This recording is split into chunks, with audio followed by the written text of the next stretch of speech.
of Nancy Tate. Welcome to the show. As always, we'd love to have you here with us. Thank you very much. I appreciate the opportunity to be here. Thank you. Well, I wanted to start off tonight, Mark. I know last week we were hot. I mean, folks, if you were watching last week, we were hot. It would have been on the second half of the show because I screwed up the whole first half, and hopefully Representative Brett Guthrie will come back on again, but I've got to go back and play the recording and try to dupe it to I think he'll forgive us, but we got to make sure we get that ironed out because that's it was a great you just have to take our word for it. It was a great show. Mm-hmm. Representative Guthrie was really he was, explaining what was going on with this new speaker and how that process was going around, and really talking up Speaker Johnson in his abilities and in his faith and his and I love everything about him so far. Sure. I mean, I've been watching him on some C-SPAN and here and there, and I think that he is holding court. He's the real deal. Yeah. And he's standing behind his principles, which is what we all have to do. Absolutely. That's so right. The reason why I was going to kind of backtrack us a little bit is I went down to the courthouse.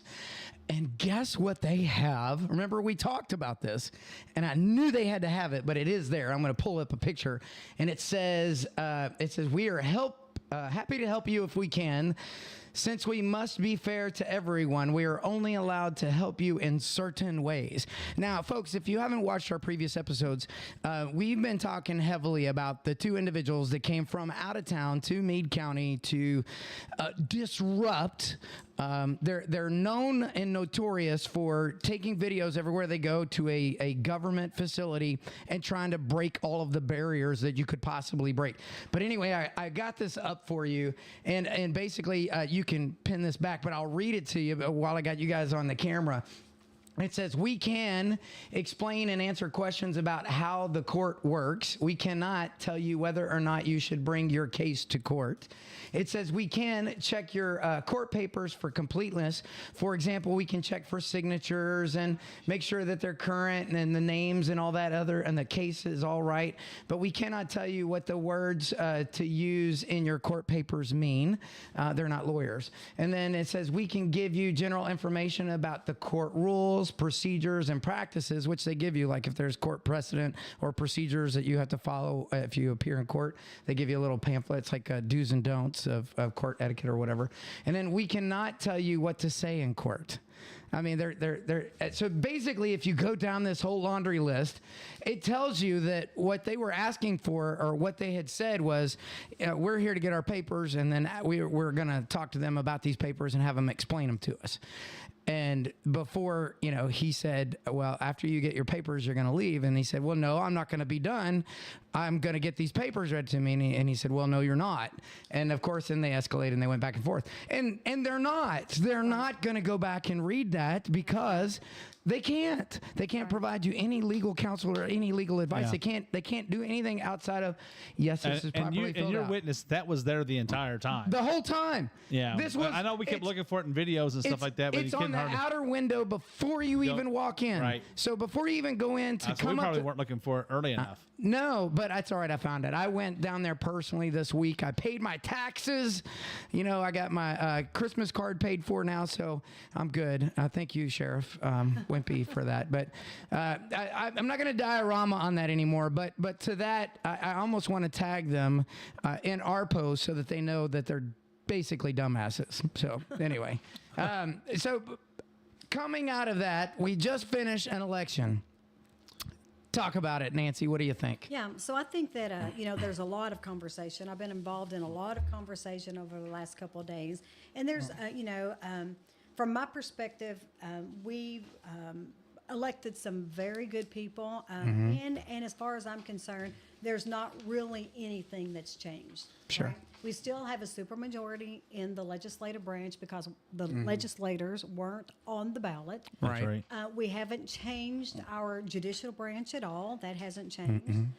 And that, from the constitutional officers, We still have all the Republicans that, in my mind, they were very, very solid. It was a very, very good group of Good candidates. lineup. Excellent lineup. I know some people didn't like the whole dream team, talking and things like that. But you know what? It was I thought it was controversial. We did a good job bringing that up. Yeah, and I think that it was. It was a very good. These guys are very strong. So let me go through the results real quick. Sure. Andy Beshear did defeat Daniel Cameron. He did not. Now, if you look at Meade County, Daniel Cameron won 56.83% of the vote. So, still very strong in Meade County. But overall, he lost. Andy Beshear won 52% to 48%. On the cumulative there. So, and then Michael Adams was retained as our Secretary of State. I think that Michael's done a really good job. Russell Coleman was elected as our Attorney General. He is replacing Daniel Cameron on the in that office. And then Allison Ball. Everybody loves Allison. She won the Auditor of Public Accounts. Now, she was our treasurer, but For 8 years. For 8 years, For 8 but years. she's termed out now, and so she's now moved over and taking over the auditor's office for Replacing Michael. Yes, Harmon. yes, Yeah. replacing Mike Yeah. Harmon. No, Sorry, thank that's you. okay. I was And the almost funny said Mark thing- Metcalf. No, that's right. he's taking her place. That's so. right. And the funny thing about it is that Mike Harmon and Allison Ball have always said that, which was the head of the dog and which was the tail of the dog. Yeah. And so now she's just moved to the other part. Well, I of the guess she'll be dog. able to tell us both. That's exactly She- right. she She'll has a be able to perspective. tell us that. Right. That's right. But she has absolutely been one of the watchdogs Sure. for our state dollars. And Mark Metcalf, as I just mentioned, Mark Metcalf did win the state treasurer's office, and Jonathan Shell was and these are almost all of these were favored in almost every poll Absolutely. that came out. Very, So very, very we strong are candidates. very disappointed in Daniel Cameron losing, not winning this the governor. And mostly. I'm sad for Daniel, but I'm also sad for you, Nancy, because you're looking for you. I know the legislature was looking forward to somebody who would work with Actually them, work with and us. not That's be correct. ready to pull the sue switch and go out and sue people, That's sue right. Right. That's right. sue on every avenue to get their way. Yeah. Our legislature has a supermajority. It's built that way on purpose because the representatives are the closest people to the people. They are the Absolutely. closest officers to the people. They're chosen by the people to represent them. The governor is in place to execute on the laws that you guys actually Right. come up with, That's right. but they do give him oversight on through veto. The Constitution does give him oversight through veto, but when the people continuously put people into the legislature and want certain things done, and then even when and every time you all overridden his veto, I believe it's based on the principles that the people of Kentucky have sent you there to represent. Sure. That's right. And in the Commonwealth of Kentucky, it's different than at the congressional level. But in the Commonwealth of Kentucky, we just have to have a simple majority in order to override a veto in the House and the Senate. So in this case, since there's 100 representatives, it has to be 51 to do the veto. In the Senate, there's 38, so therefore it has to be 17, right? So it's a simple majority. And as you've talked about, we have the supermajority in both the House and the Senate from a Republican perspective, which our House and the Senate are both probably the most conservative body that we've ever had in the history of the Commonwealth of Kentucky. Yeah. Well, there's a lot of talk about we're definitely a hard red state. We're a hard red state. And I think that the nation was a little bit surprised that we couldn't turn that seat at the governor's seat. But, there's a lot of discussion going around today, about Daniel Cameron and blah, blah, blah. Now, what is he going to do and all that stuff. So you just spent some time up at Frankfurt. So what is that looking like from the Daniel Cameron campaign side? I mean, what does the pick up the pieces look like now for him? What do you think? Well, Well, I think, of course, I come from a corporate background, Sure. which we all do, and a lot of us do, is that after any incident, then you do a what went right, what went Right. wrong, in order to prevent that incident from occurring again. And so we're going to have a lot of conversations like this in order to make sure that what we're doing is that, as regardless of which branch of the government, that we're actually representing Sure. not only our Constitution and our laws, right?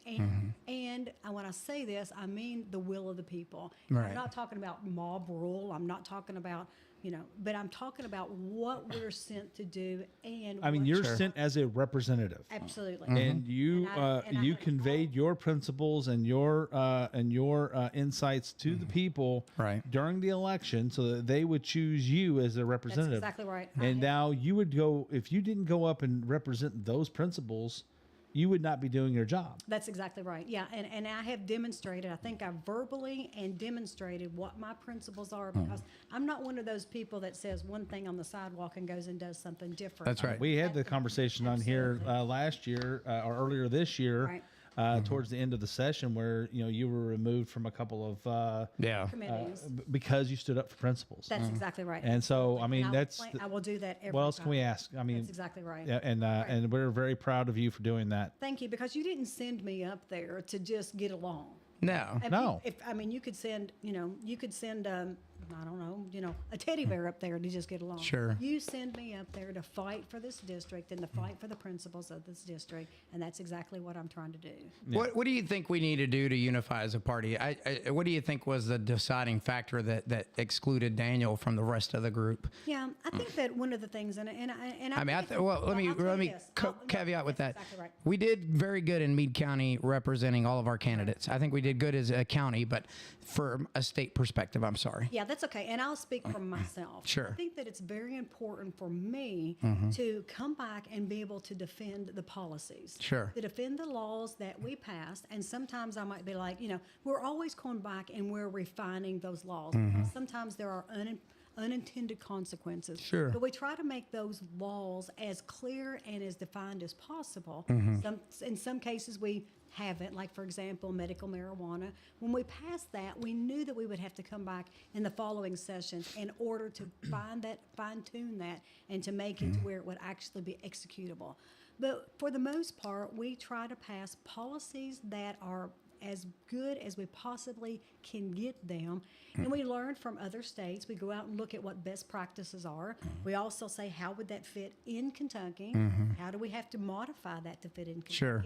In order to make sure that it still fits our conservative or our values. Let's just use that. Yeah. And so I think that it's very important for every one of us that are in elected positions to be able to defend why we did what we did, Yeah. and to be able to communicate why we did what we did, because sometimes there's bigger pictures and there's strategies. Yeah. Just like medical marijuana. We knew that there was a strategy. We're not finished yet. Here's our plan. Step one. Step one. That's exactly Yep. right. And lots of times you'll see the step ones. So Kentucky was on the map on a national look.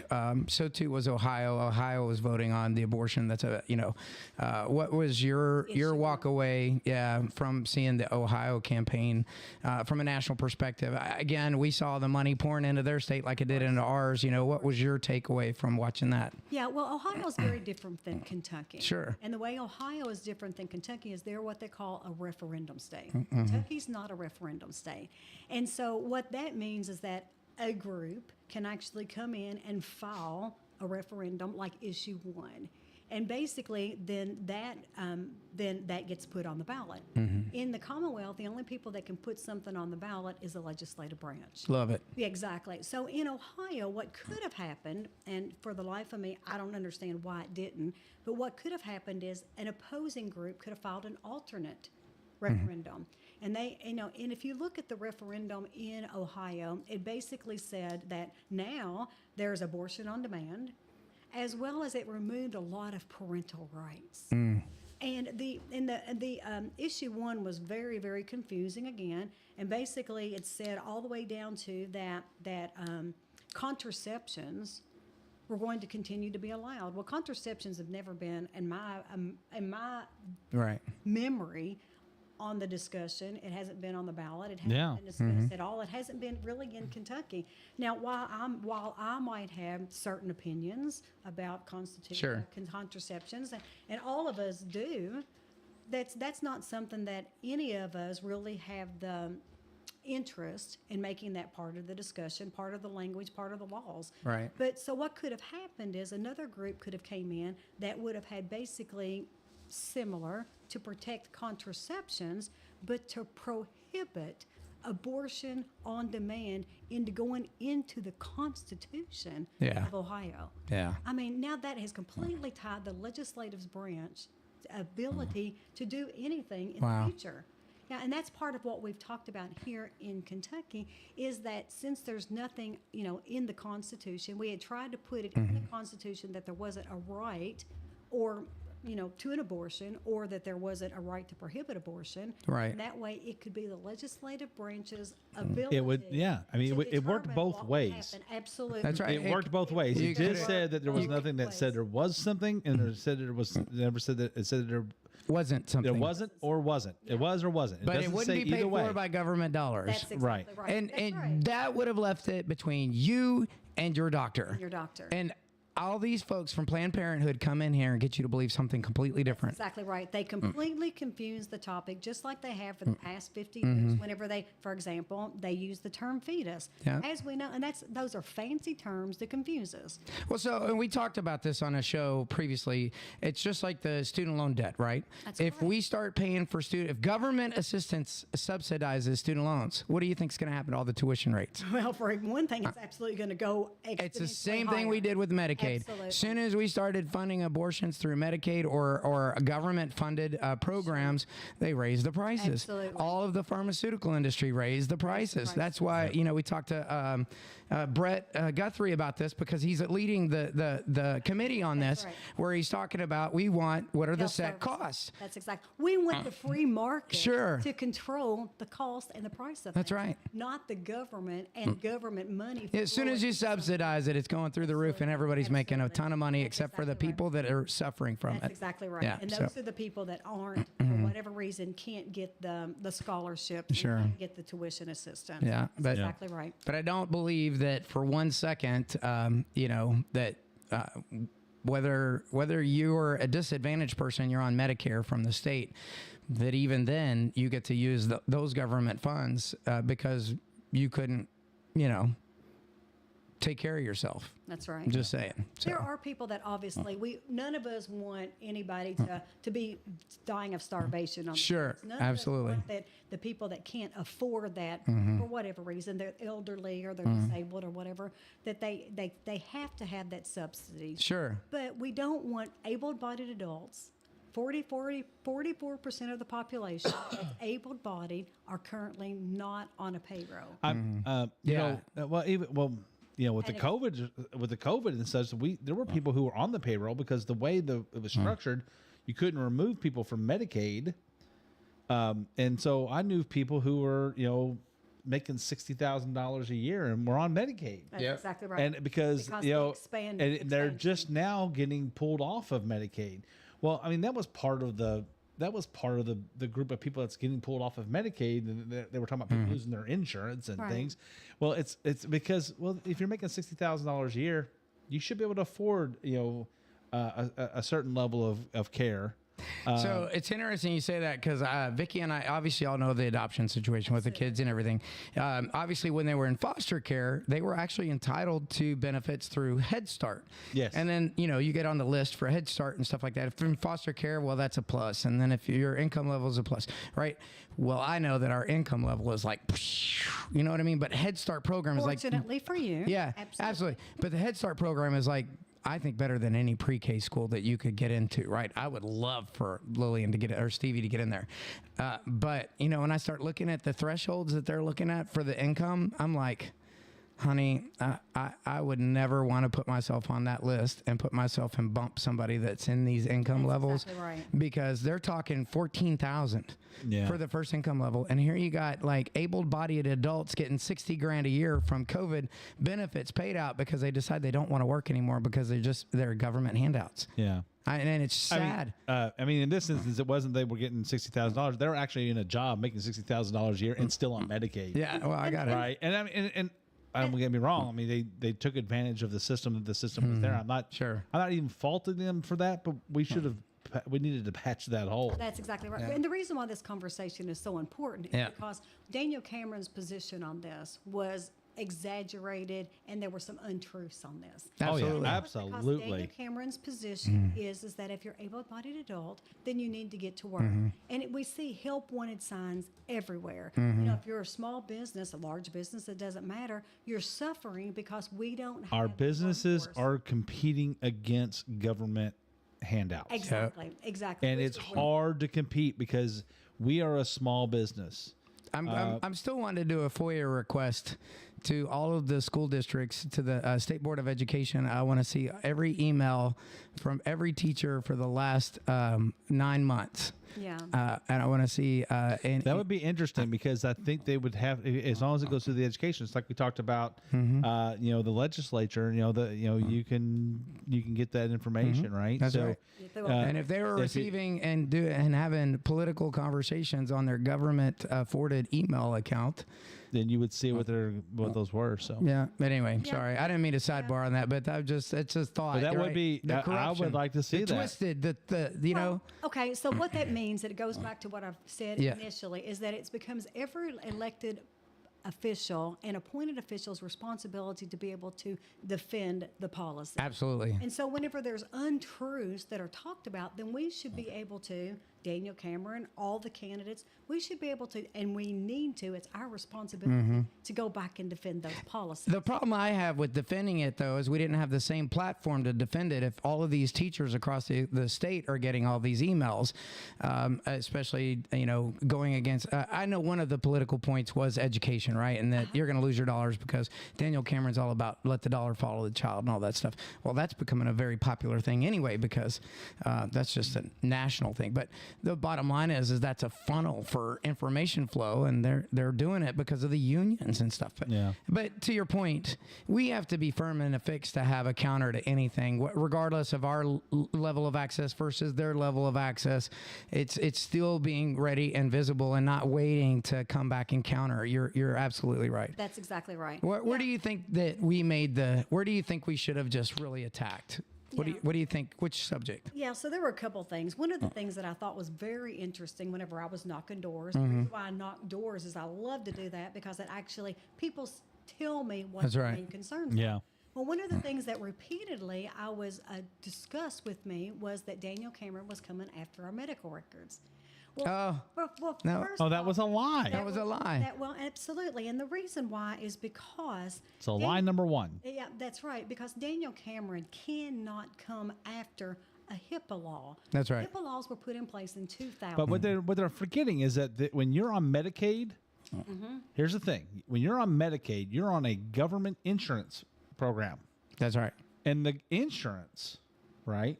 Your insurance will review anything that you're asking to be paid for to see if it's covered in it. That's what we're talking about. You're talking about Medicaid is saying, hey, if this procedure is not, we will not pay for a procedure that's not covered. We don't care what is going on. If you go get that procedure and you pay for it yourself, nobody would ever know. That's right. It's whether or not Medicaid is paying for it. Well, there was another thing too, and the reason. So in 2000, when the HIPAA laws were passed, when those rules were passed, basically what they said was that if, to protect the patient, if those any of those records would be used against a provider, then they could become admissible into court. The laws could use those. So what happened is after the overturn of Roe v. Wade, in June of 2022, the Biden administration filed a change to the rules that said that HIPAA information could not be used to enforce the laws. Right. And so Attorney General Cameron filed a omnibus along with 17 other states That's that right. said you cannot change those rules. We have got to be able to use the rules of HIPAA in order for us to enforce the law. That's right. And so that got twisted Completely. into how Daniel Cameron is coming after your medical records. They will. This is the thing is that we always play nice. We don't take and create a lot of twists and things. And But we should have come back with that answer. And we should have been able to come back with that, and it never got articulated by anyone that I know of, except us in our circles. We didn't even get into that level on the Be Truth. We went after the abortion ads and things like that. But I don't think I even got into that on the ads. And it never became part of the debates. I mean, if I was Daniel Cameron, I would have found an opportunity to discuss that in one of the debates. Yeah, and there had to be, because there had to be a place to. I mean, they debated. How many times did they actually come on debate? 4 or 5 times. 4 or 5 times. Yeah, it was like almost every week there for a little while. And right? they were for hour. That was an hour debate. So there would have been an opportunity for that to be addressed. Sure. I think the other thing that, obviously we know how the abortion issue became one of the front and centers. I mean, we listened to that ad about the poor lady, Haley in Owensboro, Kentucky, who was violently abused, raped by her stepfather. That's right. For years. And so, and how Where's the school? Well, where's anybody? Yeah. Where was her mother? Yeah. I don't know, but there's Sure. where right. Where was the help? Right. If there was a teacher or a counselor or anybody, it's their legal obligation to report these situations. It's a doctor's legal obligation. So where were these people? In addition to, we completely those ads completely ignored the truth and what the real problem was. And the real problem wasn't that she didn't get an abortion. She didn't seek an abortion. She had a miscarriage. Yeah. Okay, so the problem truly is that, where was she being defended, as Steve said? Where was she being defended? And then what services were available to her after people found out? Yeah. Because obviously my heart goes out to this lady. Absolutely. Obviously she is just still suffering tremendously. Absolutely. And so after a violation like that, you're going to suffer tremendously without the support of your community. Yeah. And there was no mention of a doctor, a pastor, a counselor. There was no mention of that, just that it was Daniel Cameron's fault, when this didn't even happen when Daniel Cameron was the Attorney General. Not at all. Right. And so whenever it said that the offender has more rights than the victim, that's absolutely not absurd. True. Absolutely not true. And so it would have been, I did not see any time when there was any defense of the policies and the laws and the private and the public assistance that's available to people like Haley. And so that's the thing. Again, it's my responsibility as an elected official to be able to defend our policies.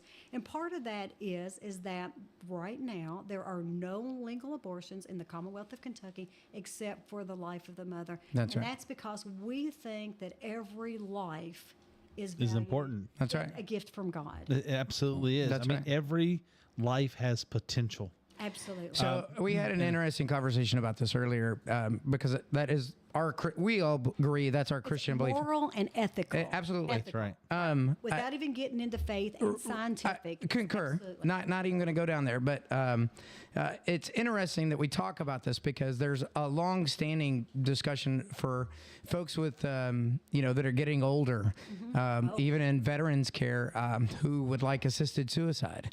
You know what I mean? So now we just take ourselves out, right? Or there was a mother that was on TV that killed her 2 children, two boys just recently. That's exactly right. And I'm like, we have created the okayness to kill.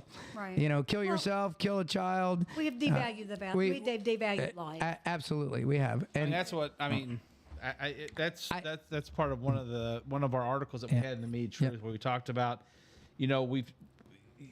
there's certain elements in our society who have tried to started to change, who tried to change how we think, specifically, removing God and morals from our schools and replacing it with like utopian bliss and blaming conservatives and Republicans to why they don't have that utopia yet, and it's so appealing to people to try to go down that trail, and it's easier to blame other people than to looking within yourself and looking within your family as you said, your support group, your support structure around you. Because in that same article, I said it is if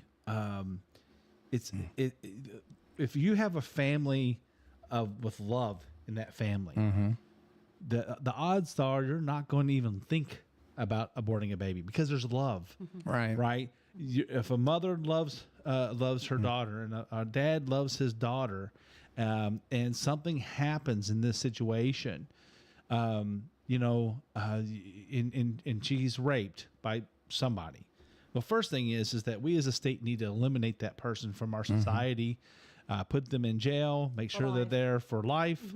There's some who are even advocating for death penalty. I don't want to get into that exactly because I think that all life is precious, and even those who commit heinous crimes, maybe I think that the death penalty has a place, but it's not. I think it was overused for many years, and I want to be very cautious about ever using that again. With that said, though, putting people behind bars is not a bad thing.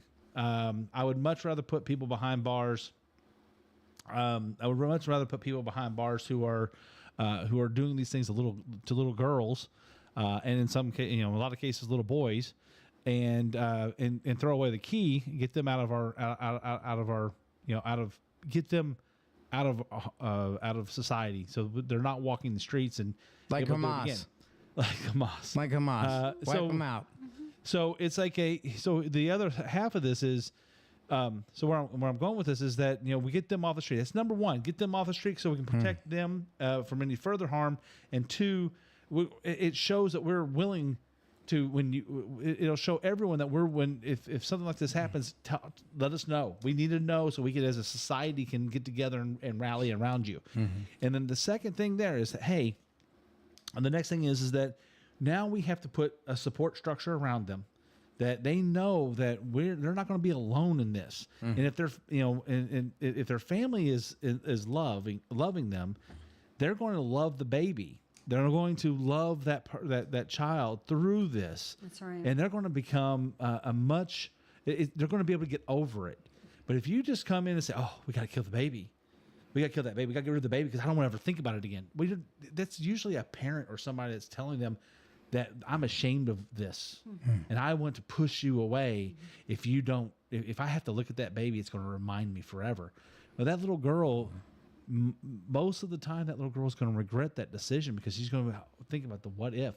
What if she never has another child? That's exactly right. Right, and now she's like, oh. What if it's and even if it came from rape, the amount of love is going to overcome that. It's not. It's not about what created the instance that created life, the circumstances that created the life. It's about the reaction to life. Well, I think that it also needs to be more than just about a woman. I think it also needs to be about the man that's involved in this process as well. So whatever you're talking about in a non-rape, whether a perpetrator or whether it's a non-rape, whether it's a non-criminal act and related to abortion, or it is a criminal act and related to abortion, there's a male role in this process, period. And I think that whatever we do, I think that it should not always be about the woman. I think it should also be about that man. And then in these situations that man is also brought in and educated, and that bringing life is a good thing. And a lot of people get scared, especially when they're young or whatever, and that they are coping with life, right? And you see it all the time. These immature young men might get a girl pregnant, and that's what they were thinking about at the time, was not getting pregnant, but what they were thinking about doing. And now they're all scared, and the girl gets dumped, and she's left to make this whole life decision by herself, or her parents kick her out because she got pregnant. No, that man needs to be brought in and brought into the whole subject of the thing somehow. I don't know how you twist that in, but you know, it's a woman should not be bearing that burden alone in any life situation. And I think we just need to have good education programs, but it starts in community. It's got to be out of the government's hands. It's got to be more in a community hand. And I think you're absolutely right. Where I was going with it earlier too is,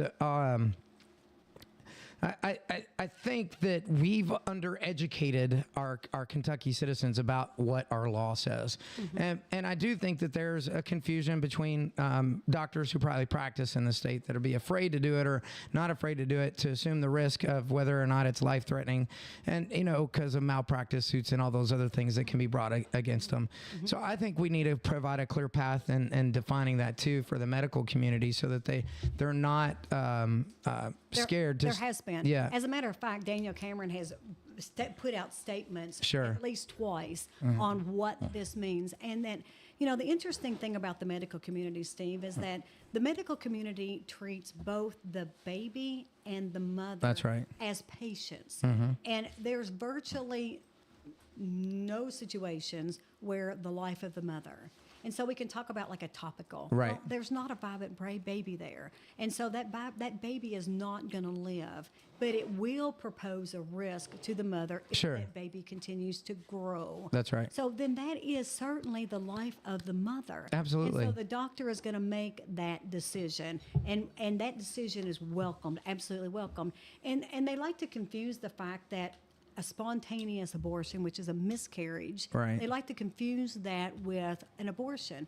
A spontaneous abortion is a miscarriage. That's right. And that is obviously natural. It's natural, and then obviously a doctor is going to address that because it proposes the life of the mother. Absolutely. Yeah, because there's all kinds of complications that can come from that. Absolutely. There was a miscarriage. Yeah, because that was a topic that came up several times. I'm like, how can you all? And that comes up on like YouTube channels and all the time. Sure.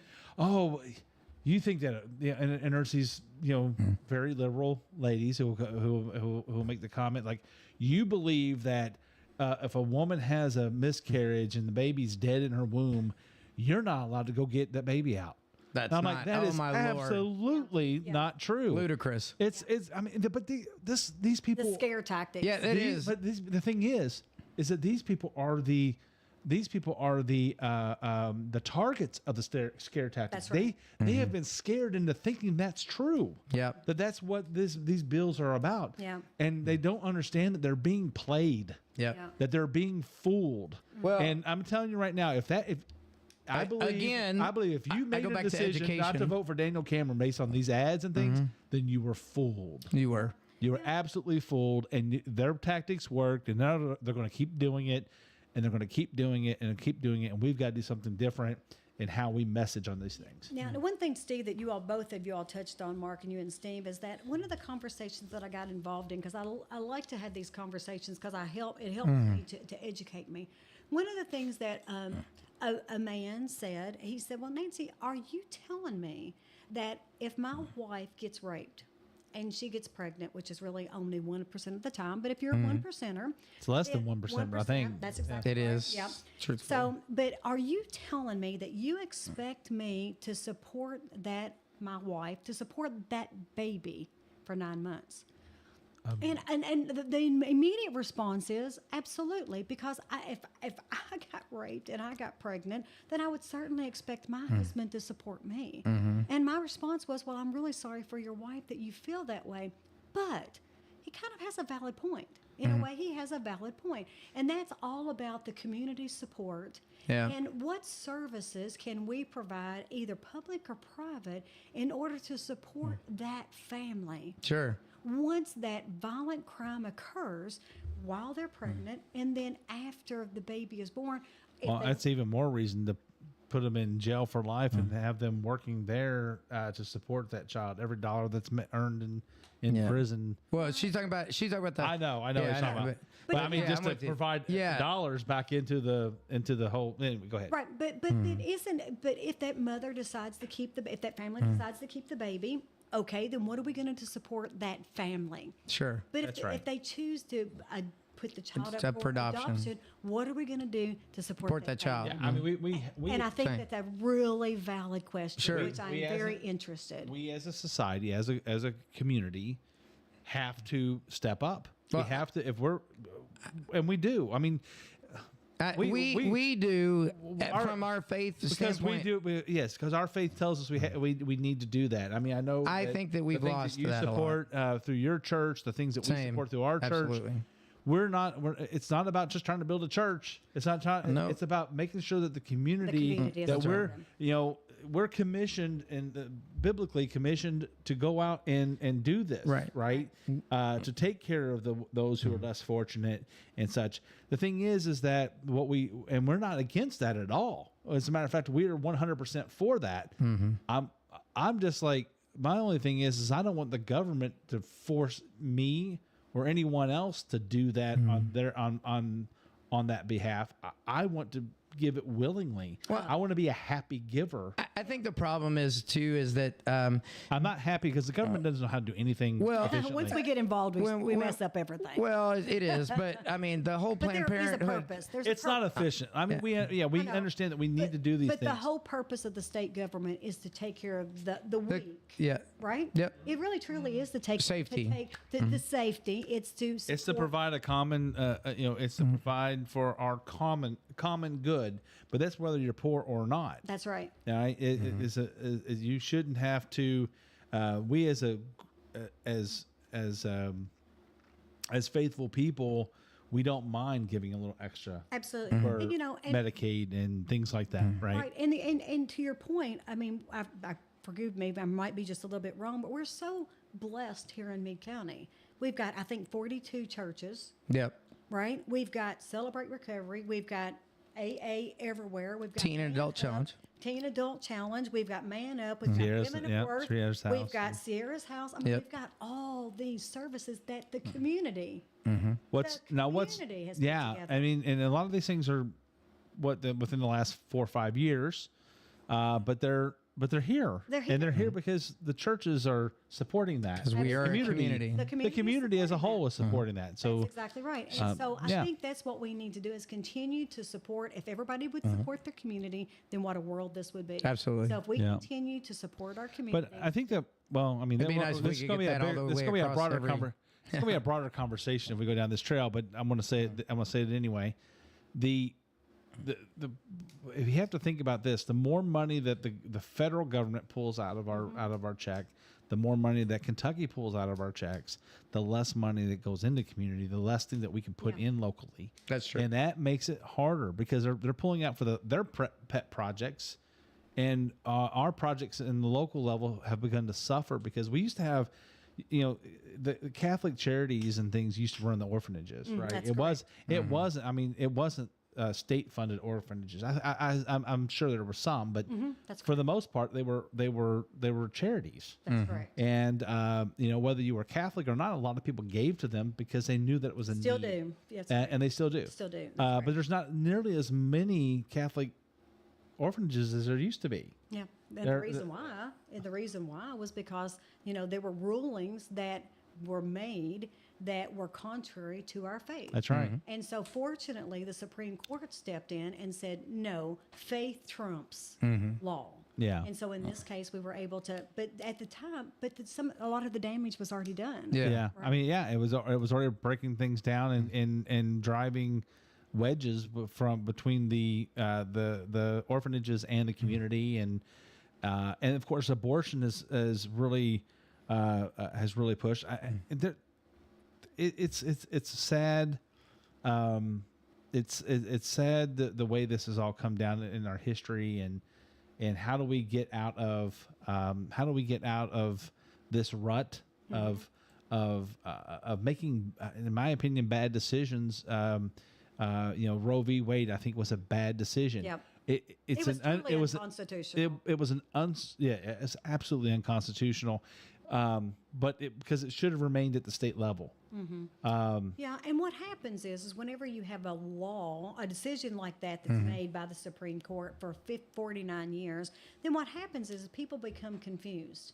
they become confused. Just because it was a law or a ruling doesn't mean that that's morally or ethically right. That's right. And so we've seen a lot of law does not equal moral. That's exactly right, or ethics. So- and I think that that's one of the things that we have to do is we have to be able to, what are our principles as individuals, and to protect the weakest among us, euthanasia, abortion, and not allow the rulings or the laws to confuse us. Yeah. Stick with our principles. So speaking of principles, you guys are about to go into a session again, are you not? Absolutely. When does it start? Yeah, we start January 2nd, and this is a long This is the long session, right? Yeah, so we'll be in session until... Is it 90 days or It's 60 days. 60 days? Yeah, but but- 60 days over a 3-month period. That's correct. That's correct. Yeah. So a lot of work. A lot of work. Absolutely. And I'm going to tell you something. As far as I'm concerned, I haven't even stopped working. Yeah. I mean, You have been busy since you've been back. Yeah, and you've got an election coming up. I've got an election coming up in 2024. But regardless,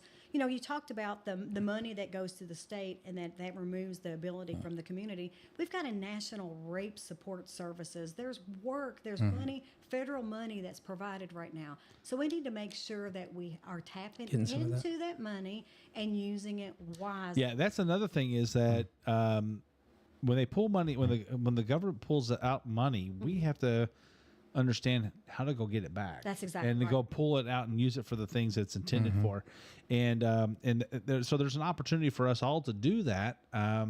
I don't think that we're always very good at it, Well, especially in rural America. Yeah, most of that money is going to the domestic abuse shelters Yeah. and places, which is good. But there's, but who knows about a lot of the services that we Yeah, have available? So one of the things that I've done is that in addition to working on maternal mortality and things, is that what we have to do is we have to catalog what the services that are available. Right. We have to know what's available, and then we can do a gap analysis. But Yeah. we have to be able to communicate those services that are available and to make sure that people have the ability to get to those services. Sure. And so that's one of the things that is I've taken upon the responsibility of myself to do that cataloging. Well, I mean, communication. I know we're getting close to the top of the hour here, and it's been really awesome. It's always awesome sitting with you, Nancy, and I know we talk quite a bit, and but it's been really great having you tonight. And I think that we're all disappointed that Daniel Cameron didn't win. Because he was the candidate of the century in my mind. And I think that he was the real deal. He was a man of faith. He is a man of faith. Absolutely. He is a great candidate. He's a brilliant man. Very disappointing that the way this came about and the messaging that we just weren't strong enough as a party with our messaging, both from the campaign and I'll take our the heat for it. I think the party has a piece of that too. Absolutely. But I don't think his political career is over. No, I don't think so. I don't think so at all. So This is probably just the warm up. Yeah. and I know we'll be back here. I think we're going to have Steve Meredith on for his campaign kickoff here later this month. And then we are having our Christmas party in July. Or I'm sorry, in December. That's right. Christmas in July. Christmas in July. In December. We are a little bit fuzzy on the date because of the fact that we were going to try to do it on a Monday, on that third Monday of the month, but I think we're going to pull it back to that Thursday, Thursday before that. So we'll get the dates out. But we're going to need you guys to come out and buy tickets, come and see who's speaking, have a little entertainment, have a little food, and enjoy the Christmas holiday coming up. So I want to say Happy Veterans Day tomorrow. Happy to all of our Veterans veterans. Day, yes. Absolutely. My fellow comrades at arms that are out there, I just want to say good luck tomorrow. Have a great day. Enjoy all of those successes, those hard times, those good times, and just enjoy and love the family that's around you and the people that have supported us all through our journey and that life. But and by the way, there is a Veterans Day run with the Association of the United States Army in Radcliffe. You can sign up at the Kentucky Run Association online if you want to go run with a bunch of veterans for the Veterans Day run for the Association of the United States Army. But the veterans event will actually be in Meade County. There at the is one. courthouse on the 11th. That's right. Saturday the 11th at 11 o'clock. That's correct. And so we welcome everyone to come out and to celebrate. I won't be able to and be thank there, our but veterans. some y'all go represent for me, would you? We will. Absolutely. Yeah, we are going to the Kentucky-Alabama game this Oh, good weekend. for you. So. Yeah, all right. Good. That'll be fun. There's a lot of things to get into this weekend, so get out and support your veterans. If you're watching, and to all my fellow veterans, thank you for your service. Thank you for your service. And that's right. Amen. You guys have a great night.